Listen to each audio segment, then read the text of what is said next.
तो ये बात कांग्रेस की भी कर लेते हैं, जहां कांग्रेस के संगठन महासचिव अशोक गहलोत ने आज जयपुर में प्रेस कॉन्फ्रेंस कर प्रदेश सरकार पर जमकर प्रहार किया। सरकार पर हमला बोलते हुए उन्होंने कहा कि सरकार ने 4 साल में कुछ नहीं किया है और जनता सरकार के कामकाज से खुश नहीं है।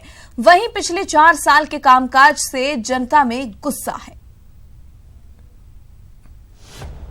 हेलीकॉप्टर और प्लेन के अंदर आप उड़ते रहे, कोई बात नहीं। गए जिलों में कहीं कहीं पर 4-4 दिन के दौरे बनाए आपने, 15 दिन के दौरे बनाए। वहां पे भी स्थिति ये बनी कि जनता से मिलना तो जैसे इन्होंने कोई संकल्प ले रखा हो। प्रोग्राम में तो 4-5 घंटे लेट जाने का इनकी फितरत में रहा है शुरू से ही। परंतु महल से नीचे उतरो, सर्किट उसका नाम नहीं, मैं से नीचे उतरे तो उतरने के बाद में भी आप जनता बाहर खड़ी बेचारी, बिना मिले हुए आप प्रोग्रामों में जा रहे हो। ये किस्से कहानी सुनने को मिलते रहे आपको भी। माफिया नाम की चीजें नहीं होती थी। आज जोधपुर के अंदर संभागीय मुख्यालय है, वहां पर कितनी बार फायरिंग हुई है 4 साल के अंदर। अभी कल परसों और 4 बार फायरिंग हो गई। बजरी माफिया एक नया पनप गया। पहले तो और माफिया माने जाते थे, शराब माफिया होते थे, जमीन माफिया होते थे। बजरी माफिया ने जो खेल खेला है, मैं समझता हूं कि आज तक का सब रिकॉर्ड तोड़ दिया। सुप्रीम कोर्ट को गुमराह किया गया। सुप्रीम कोर्ट के फैसले कुछ और हो रहे हैं और टेक्निकल आधार बना करके आप लोगों ने खूब लूटा प्रदेश को। तो ये प्रदेश आपको माफ कैसे करेगा, मेरा ही मानना है। महंगाई की तो मार जो पड़ रही है वो बेमिसाल है। सब्जियां आपकी लहसुन और टमाटर जो फेंके जा रहे हैं सड़कों पर, तब भी सरकार की तरफ से कोई कार्रवाई नहीं। धोखा दिया मजदूरों को, युवाओं को 15 लाख की नौकरियों के वादे किए, 10% भी पूरी नहीं कर पाए। ट्रांसपोर्ट उद्योग जो कहलाता था पहले, उसका असली रूप मुख्यमंत्री एक नमूने के रूप में लेके आई है प्रदेश के सामने। ये सरकार लाठीचार्ज सरकार के रूप में जानी जाएगी आने वाले वक्त में, क्योंकि बीजेपी दफ्तर के सामने किसी वर्ग को नहीं छोड़ा। चाहे नारायण के लोग हों, चाहे महिलाएं हो, चाहे वो विद्यार्थी मित्र हो, शिक्षा कर्मी हो, कोई भी हो। मैं समझता हूं कि इतने धरने प्रदर्शन हुए हैं और इतनी बार लाठीचार्ज हुआ है, वो भी रिकॉर्ड बन गया। मुख्यमंत्री चाहिए कि इतनी बेइज्जती करवाने के बाद में बचा क्या है, उनको खुद को सर सम्मान इस्तीफा देना चाहिए। वैसे भी वो शासन करने में पूरी तरह नाकाम साबित हुई है। वो शासन है आज राजस्थान में। ऊपर से जो प्रधानमंत्री और उनके राष्ट्रीय अध्यक्ष जिस प्रकार से उनकी बेइज्जती कर रहे हैं, कृपा करके राजस्थान के हित को देखते हुए, राजस्थान के सम्मान को देखते हुए उनको खुद को आगे आगे इस्तीफा देना चाहिए।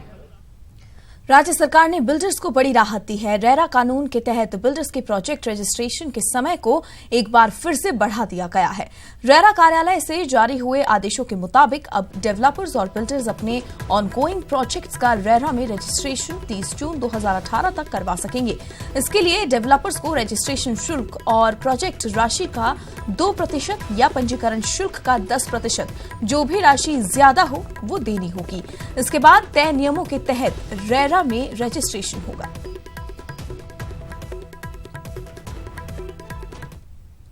पाली के सदर थाना की साइबर विंग की स्पेशल टीम ने अवैध शराब से भरा ट्रक जब्त किया है।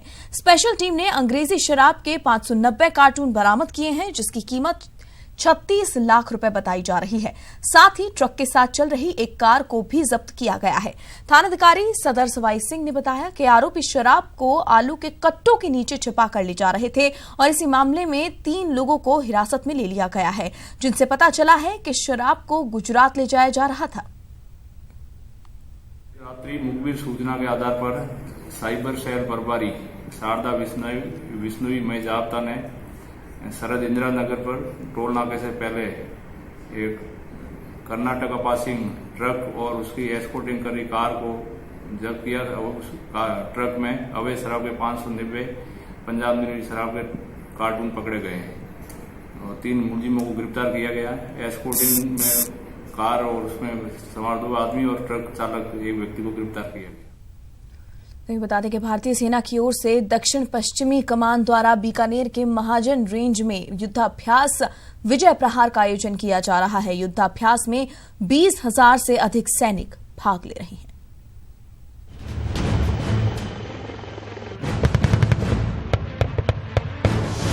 सेना का युद्धाभ्यास विजय प्रहार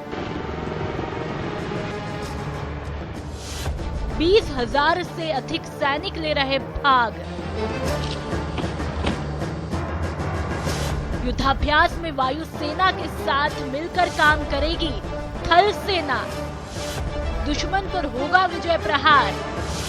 अब परमाणु युद्ध की स्थिति में लड़ने को रहेंगे तैयार।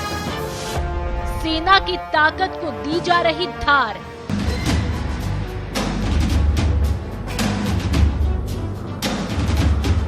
इंडियन आर्मी की वेस्टर्न कमांड बीकानेर के महाजन रेंज में वार एक्सरसाइज विजय प्रहार का आयोजन कर रहा है।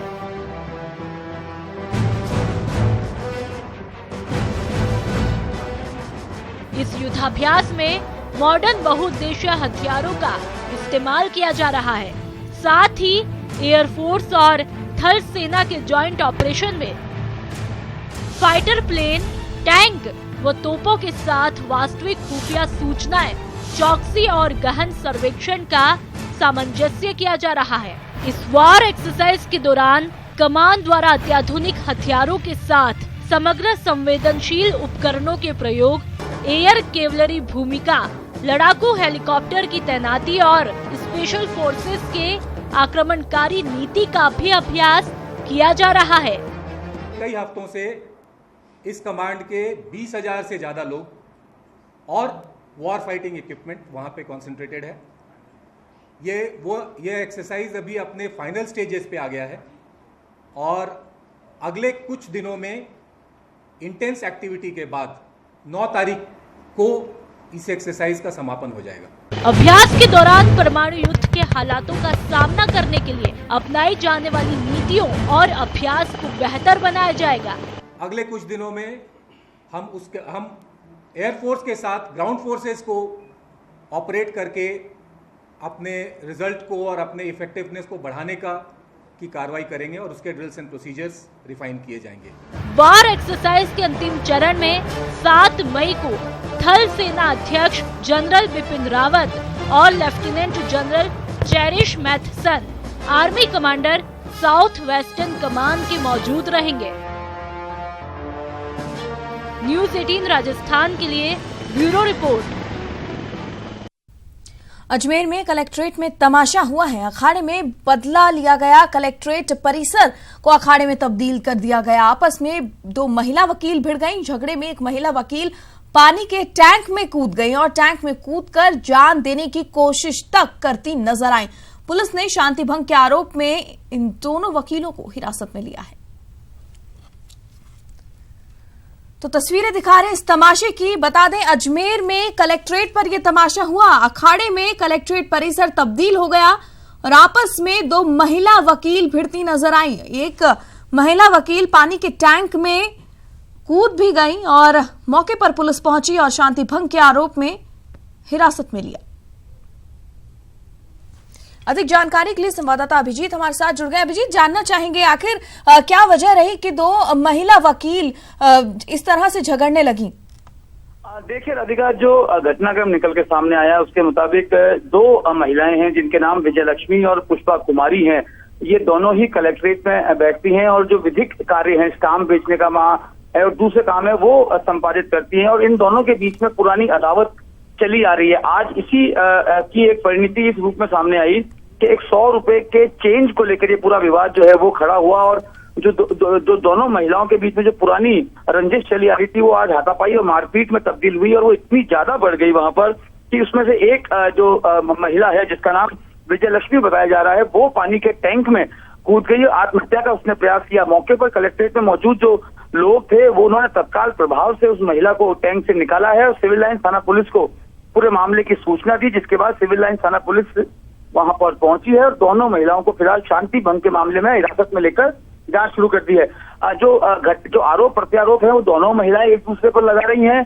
बहुत मामूली सी बात है, लेकिन दोनों महिलाओं का इस तरह से खुलेआम झगड़ना कलेक्ट्रेट परिसर में लोगों के लिए कौतूहल का विषय बना रहा। राधिका, बिल्कुल अभिजीत, फिलहाल तमाम जानकारी के लिए धन्यवाद। तो कौतूहल का विषय ये बना रहा कि आखिर वो क्या कारण रहे कि दो महिला वकील आपस में भिड़ गईं। फिलहाल पुलिस ने दोनों को हिरासत में ले लिया है।